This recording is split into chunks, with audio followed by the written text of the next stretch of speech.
Okay geng, jarang aku share kan pasal minyak kan. So untuk G-Wagon ni dia pakai 90 liter. Full tank dia 90 liter. So kalau tengok kat sini, ini tak ada budi lah. Sebab budi aku dah habis. Dia 300 liter tak cukup. Sebulan aku pakai 600 liter. Okay, sebab 85 liter 216. Aku pakai kuning, aku tak nak pakai hijau. Sama je lah. Kata boleh berjalan cukup lah. Okay, so kalau tengok kat sini lah, aku boleh share. Okay, nampak? Mana ada budi? Budi dah habis.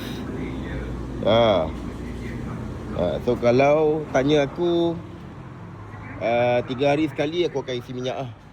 Tu 1 bulan kau kira lah sendiri bang. Kos rabak lah.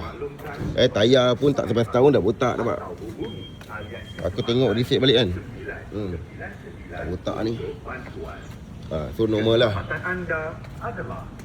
Benda ni kan, sebelum ni kira dulu. Maksud dia nak pakai bukan yang tak boleh kan. Pastikan betul-betul ikut kemampuan kita lah.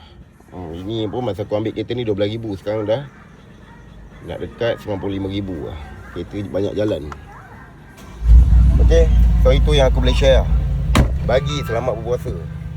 Bagi